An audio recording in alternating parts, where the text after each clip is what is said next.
है। बोलो वृंदावन बिहारी लाल की। भगवान द्वारिकाधीश बन गए हैं और ठाकुर जी का विवाह श्री रुक्मणी जी के साथ में सुसंपन्न हुआ। रुक्मणी कौन है? साक्षात लक्ष्मी है और नारायण के अलावा लक्ष्मी का अधिकार और किसी के पास नहीं। भगवान श्री कृष्ण का विवाह रुक्मणी जी से इसलिए हुआ क्योंकि वे नारायण हैं और नारायण सदा लक्ष्मी के संगी रहते हैं। वृंदावन रस चर्चाओं में श्री किशोरी जी के साथ विवाह का कई प्रसंग आते हैं, परंतु ठाकुर जी की दो लीला हैं, प्रकट और अप्रकट। प्रकट लीला पूरे विश्व के लिए है और अप्रकट लीला रसिकों के लिए है, अप्रकट लीला प्रेमियों के लिए है। जैसे इस प्रकार समझो कि एक व्यक्ति, सब लोग इधर देखना, एक व्यक्ति जब नाट्य मंचन करता है तो नाट्य मंचन करते समय उसका स्वरूप कैसा होता है कि वो है किसी और का पति, वो है किसी और का बेटा, वो है किसी और का भाई, लेकिन जब मंच पर आकर के नाटक करता है तो वहां उसकी पत्नी दूसरी होती है, वहां उसके भाई भी दूसरे होते हैं, वहां उसका परिवार भी दूसरा होता है। 11 वर्ष 56 दिन तक ठाकुर जी को जो लीला है वो वास्तविक लीला है और 11 वर्ष 56 दिन के बाद जब ठाकुर जी मथुरा द्वारिका लीला में प्रवेश करते हैं, वहां ठाकुर जी अपनी ऐश्वर्य युक्त लीला करते हैं, एक प्रकार से नाट्य मंचन कर रहे हैं। वास्तविकता में तो श्री ठाकुर जी का जो स्वरूप और जो व्यवहार संबंध आदि हैं वो ब्रजवासियों के साथ में जो हैं वो ही सुदृढ़ हैं। इसलिए ठाकुर जी का ये एक प्रकार से मंचन चल रहा है, हम लोगों को समझाने के लिए, हम लोगों को कुछ सिखाने के लिए। नहीं तो श्री राधा कृष्ण गतिर मम, ये दोनों कृष्ण चित्त स्थिता राधा, राधा चित्त स्थितो हरि, जीवने निधने नित्यम, राधा कृष्णौ गतिर्मम, राधा कृष्णौ गतिर्मम। किशोरी जी के चित्त में सदा श्री कृष्ण रहते हैं और ऐसा कह दें कि किशोरी जी का चित्त श्री कृष्ण है और कृष्ण का चित्त श्री किशोरी जी हैं। ये दोनों एक दूसरे के चित्त ही हैं। बस अब प्रकट लीला में संग निवास करते हैं। प्रकट लीला में किशोरी जी वृंदावन में विराजती हैं और ठाकुर जी का विवाह रुक्मणी जी से। अब बहुत विस्तार का प्रसंग है। तो भगवान का विवाह रुक्मणी जी के साथ में हुआ क्योंकि रुक्मणी लक्ष्मी है।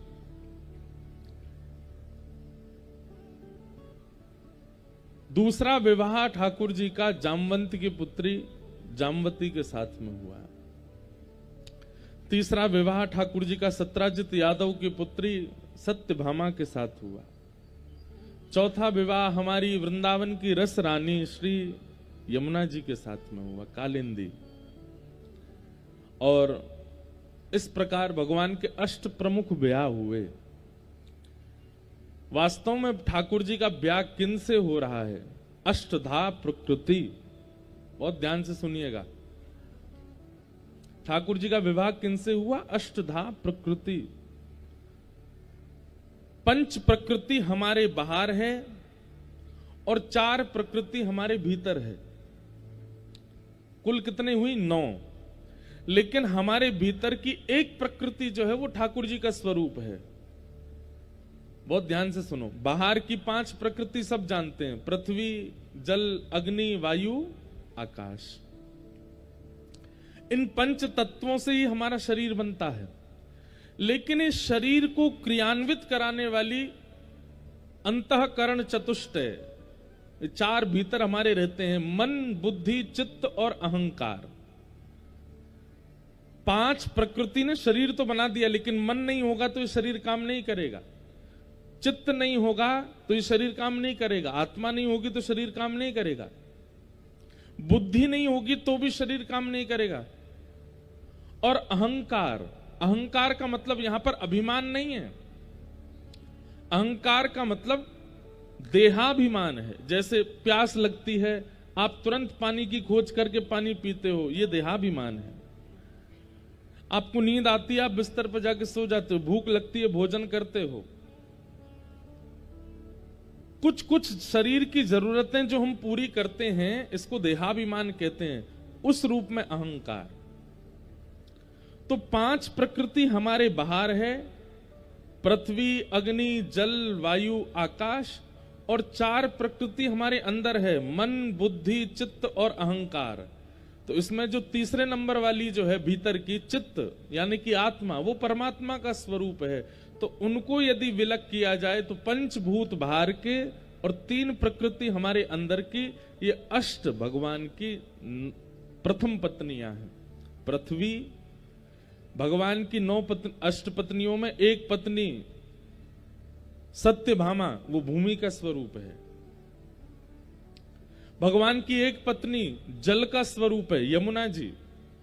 ठाकुर जी की एक पत्नी श्री रुक्मणी जी, वो पावक यानी कि अग्नि का स्वरूप है। मित्रविंदा वायु का स्वरूप है, लक्ष्मणा आकाश का स्वरूप है। इस प्रकार से 5 प्रकृति बाहर की, 3 प्रकृति भीतर की, इनसे भगवान ने प्रमुख ब्याह किए। यही भगवान की अष्टपटरानियां है। कोई स्त्री से ब्याह नहीं कर रहे हैं ठाकुर जी, अपने ही द्वारा बनाई गई जो सृष्टि की 5 प्रकृतियां और 3 प्रकृति भीतर की हैं, उनसे ठाकुर जी ने ब्याह किया।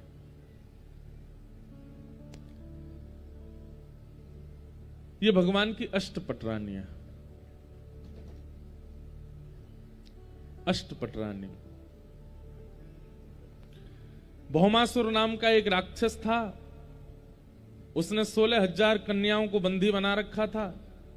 उसकी इच्छा थी कि 20,000 हो जाएंगी तो एक साथ सबसे ब्याह करूंगा। 16,100 राजकुमारियों को बंदी बना रखा था अपहरण करके। ठाकुर जी को जब ये बात पता चली तो भगवान भौमासुर का वध करने के लिए गए और साथ में लेकर के गए भूमि का स्वरूप सत्यभामा को। ये भौमासुर जो है ये भूमि का बेटा है, पृथ्वी का बेटा है। और किसी ने भूमि को कहा कि तुम्हारे पुत्र को भगवान मारेंगे, ये एक दिन इतना आतताई हो जाएगा कि ठाकुर जी सुदर्शन चक्र से इसका सर धड़ से अलग करेंगे।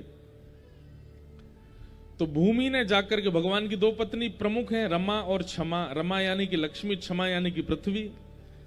तो पृथ्वी भूमि ने जाकर के ठाकुर जी से कहा कि आप मेरे पुत्र को कभी मत मारना। तो ठाकुर जी ने वचन दिया, कभी नहीं मारेंगे जब तक तुम नहीं कहोगे। जिस दिन तुम कहोगे कि मारो, उसी दिन मारेंगे, तब तक चाहिए जो करे। तो भूमि ही भगवान की तृतीय पत्नी बनकर के आई। कौन? सत्यभामा। तो भगवान जब भौमासुर को मारने गए तो सत्यभामा को संग लेकर के गए। और सत्यभामा को याद नहीं था कि ये मेरा ही बेटा है, वो पूर्व जन्म का पुत्र है। जैसे ही भगवान युद्ध करने के लिए गए तो युद्ध में उसको मारे ना, उससे बचने का प्रयास करें। रथ में बैठी बैठी सत्यभामा को क्रोध आया, ठाकुर जी से बोली, हे द्वारिकाधीश, आप इस दुष्ट को मार क्यों नहीं देते? ठाकुर जी बोले, बस इसी की प्रतीक्षा कर रहे थे हम कि आप कहो। और जैसे ही कहा सत्यभामा ने, ठाकुर जी ने भौमासुर का वध कर दिया। हमारे ठाकुर जी ना बड़े मेधावी बुद्धि वाले हैं, इसलिए कृष्ण अर्चन करने वाले, कृष्ण आराधन करने वालों की बुद्धि जो है ना वो सम्यक हो जाती है, वो व्यवस्थित हो जाती है। आप व्यवस्थित बुद्धि का मतलब क्या है कि आपके सामने कोई भी क्वेश्चन पेपर दे दो, आप हल कर दोगे, ये व्यवस्थित बुद्धि नहीं है। व्यवस्थित बुद्धि का मतलब है जीवन में चाहे कैसी स्थिति आ जाए, उस स्थिति में निर्णय कैसा होना चाहिए, उसको व्यवस्थित बुद्धि कहते हैं। अभी मान लो भगवान ना करे कुछ ओला ओला गिरने लगे, तो अब हमको क्या करना चाहिए, कैसे बचना चाहिए, कैसे खेती बचावे, कैसे निकल के जावे, तुरंत बुद्धि बना करके निकल जाए, उसको कहते हैं व्यवस्थित बुद्धि। घर में कुछ ऐसा कार्य हो जाए जो नहीं होना चाहिए, अचानक उसमें अब क्या किया जाए, उस समय जो अपना निर्णयात्मक बुद्धि से कुछ निर्णय लेवे, उसको कहते हैं व्यवस्थित बुद्धि। कौन व्यक्ति संबंध बनाने योग्य है, कौन व्यक्ति त्यागने योग्य है, ये सब जो जानकारी करता है उसको कहते हैं व्यवस्थित बुद्धि। और श्री कृष्ण आराधन करने से व्यवस्थित बुद्धि प्राप्त होती है। तो भगवान ने भौमासुर का वध किया, 16,100 राजकुमारियों को ठाकुर जी ने मुक्त किया। एक साथ 16,100 राजकुमारियों ने विधाता से प्रार्थना की, भूयात पतिर्मे मह्यम। अब यहां पर एक बहुत अच्छी बात है कि 16,100 राजकुमारियों ने जैसे ही कारागृह में मुक्त करने के लिए ठाकुर जी को आते देखा, सबके मन में यह भावना उत्पन्न हुई कि ये जो हमें मुक्त करने आए यही हमारे पति बन जाएं। ठाकुर जी ने 16,100 राजकुमारियों को मुक्त करके उनको पुनः उनके घर वापस जाने को आज्ञा दी। राजकुमारियों ने कहा कि भगवान हम चली तो जाएंगी, लेकिन हमें स्वीकार कौन करेगा, हमसे विवाह कौन करेगा। हमारी जीवन भर हमारे ऊपर एक बात बनी रहेगी कि हम बंधी रही हैं एक के यहां, हमने इस प्रकार का एक राजा के यहां पर, एक राजकुमार के यहां पर बंधत्व स्वीकार किया है, कौन हमसे ब्याह करेगा। और यदि बिना ब्याह के माता पिता के साथ भी रहेंगी तो कुछ समय बाद माता पिता को कहीं हम बोझ ना लगने लग जाएं। हे नाथ, हमें कौन स्वीकार करेगा। ठाकुर जी मन में विचार करने लगे, इनकी बात तो सही है। तो बोले तो फिर हम पर एक ही रास्ता है क्या, कि हम आत्महत्या कर लें। ठाकुर जी बोले वो तो उचित नहीं है। बोले कोई और रास्ता बताइए। तब सबने कहा कि आप हमसे ब्याह कर लो, आप हमारा वर्ण कर लो।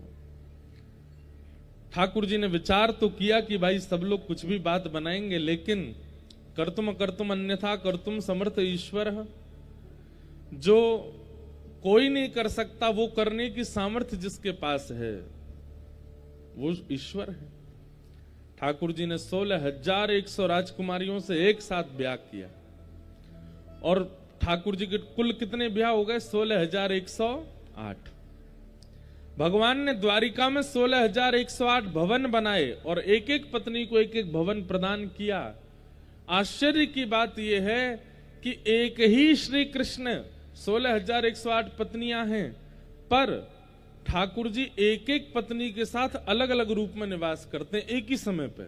मतलब श्री कृष्ण भी 16,108 रूप धारण करके सब पत्नियों के साथ में निवास करते हैं। इसका प्रमाण तब मिलता है जब नारद जी दर्शन करने आए।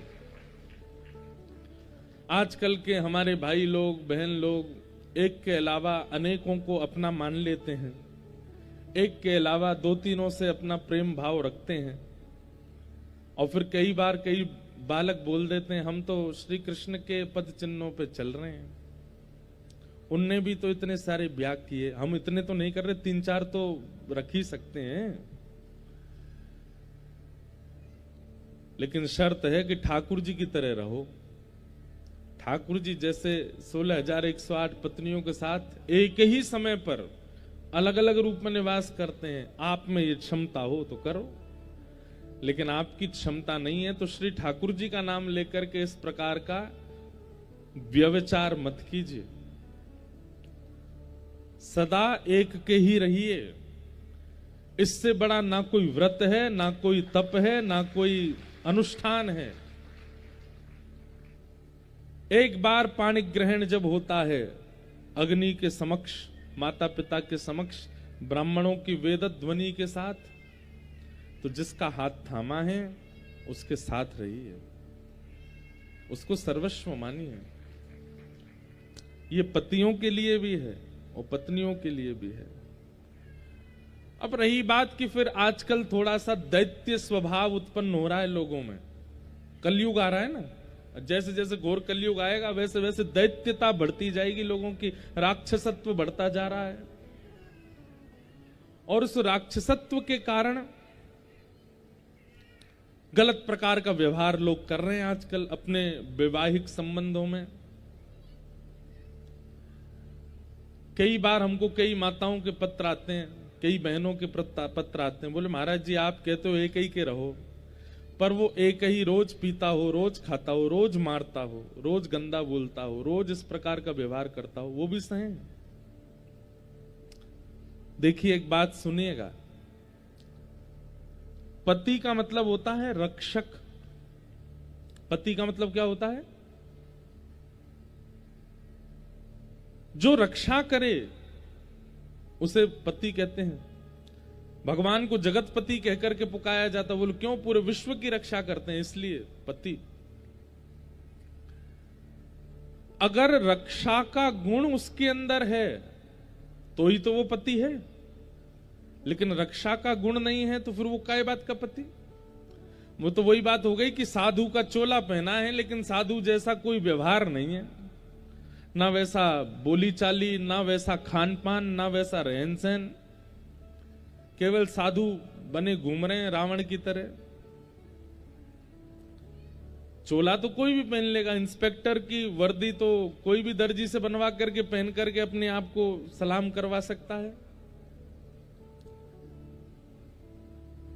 वस्त्र से, आवरण से किसी भी रूप को धारण कर लेना बहुत आसान है, परंतु वास्तविकता उस रूप की तब मानी जाए जब आप भीतर से वैसे हो।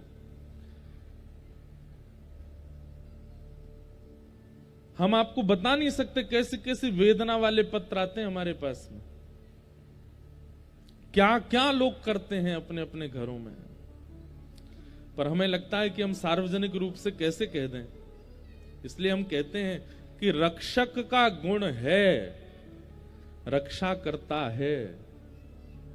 बच्चों का ध्यान रखना, पत्नी का ध्यान रखना, भविष्य की चिंता करना, बच्चों को पढ़ाना लिखाना आदि आदि, ये सब गुण हैं तो ही वो पति है, और ऐसे का निर्वहन करना है। लेकिन मांस भक्षण करता है, परस्त्री गमन करता है, मद्यपान करके मारता पीटता अभद्र भाषा का प्रयोग करता है, उस समय पर बहनों को 3 बार मौका देना चाहिए। बस 3 बार आप प्रयास करो कि वो अपने कुभाव को त्याग करके सुधर जाएं, सुदृढ़ हो जाएं। लेकिन उनका राक्षसत्व फिर यदि खत्म ना हो तब भी वो व्यवहार स्वभाव बना रहे, तो 2 ही उपाय हैं, या तो त्याग या फिर अपना प्रारब्ध मान करके सहन करो। बस या तो अपना कर्म मान करके सहन करो या फिर त्याग करो।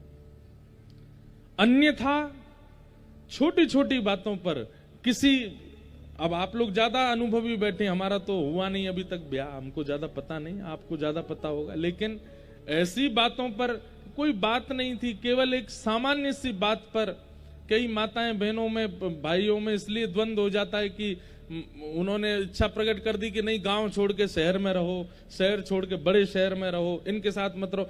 इन छोटी छोटी बातों पर विवाद हो जाता है, भोजन पानी को लेके विवाद हो जाता है, छोटे छोटे, आजकल तो हम क्या बताएं, इतनी बड़ी बात ही नहीं होती है, सामान्य सी बातों पर लड़ाई करके एक दूसरे से अलग हो जाते हैं, ये अच्छा नहीं है। देखिए एक बात हमारी सुनिएगा, संबंध का मतलब होता है निभाना, और जहां निभाने का गुण ना हो वहां संबंध टिक नहीं सकता। ठाकुर जी ने 16,108 विवाह किए और 16,108 पत्नियों के साथ अलग अलग रूप में ठाकुर जी निवास करते हैं। सबके साथ ठाकुर जी रह करके एक सी क्रिया करते हैं। इसलिए ठाकुर जी जैसे बनने का प्रयास मत कीजिए, ठाकुर जी जो कहते हैं वो करने का प्रयास कीजिए। ठाकुर जी जैसे हम बन नहीं सकते, लेकिन ठाकुर जी जो कहते हैं वो हम कर सकते हैं। भगवान ने 16,108 ब्याह किए। नारद जी महाराज ठाकुर जी की ग्रहचर्या देखने आए। ठाकुर जी की ग्रहचर्या देख करके एक एक पत्नी के साथ अलग अलग रूप में ठाकुर जी रह रहे हैं, ये सब देख करके नारद जी बड़े प्रसन्न हो गए। ठाकुर जी को वंदन किया, बोले जय हो भगवान, ये आप ही कर सकते हो और किसी की सामर्थ्य नहीं है। भगवान की दिनचर्या बताई गई, ठाकुर जी द्वारिका में कैसे निवास करते हैं। ब्रह्म मुहूर्त में ठाकुर जी उठ जाते हैं, उठ करके ठाकुर जी अपने भक्तों का स्मरण करते हैं, स्नान ध्यान करके ठाकुर जी पांचजन्य शंख का नाद करते हैं, और उस शंख के नाद से पूरी द्वारिका का मानो जैसे अलार्म बज जाता है। ठाकुर जी के शंख नाद से ही उठते हैं सब द्वारिका के लोग। हमारे शास्त्र आज्ञा करते हैं कि हर घर में शंख तो होना चाहिए। समुद्र मंथन में 2 रत्न मानवों को भी दिए गए हैं। एक रत्न शंख है और दूसरा गौ माता। आजकल लोग गाय तो रखते नहीं घर में, लेकिन आप लोग सब यहां आसपास गांव में रहने वाले गौ सेवा किया करो। घर में यदि 2 वस्तु हैं तो नारायण आएंगे ही आएंगे, एक तो शंख और दूसरा गौ माता। इन 2 का स्पर्श आपके घर में होना चाहिए नित्य। और जिन घरों में शंख है वहां के माता पिता और बड़े लोगों से प्रार्थना है कि सुबह उठ करके अपने घर की सेवा पूजा प्रारंभ करने से पहले अपने घर के बिल्कुल मध्य आंगन में खड़े होकर के 3 बार शंख का नाद किया कीजिए। और वो शंख नाद ऐसा होना चाहिए कि आपके घर के जितने बालक बच्चे और सदस्यगण सोए हैं सबके कानों में उसकी ध्वनि जावे। वो भले ही आपसे नाराज हो, रूठ हैं, चिल्लाएं, लेकिन फिर भी बजाओ। किसी के कान पे मत बजाना। आंगन में मतलब घर के कोने कोने तक शंख की ध्वनि जानी चाहिए। शंख का जो स्वर है ना, वो नकारात्मक ऊर्जाओं को नष्ट कर देता है।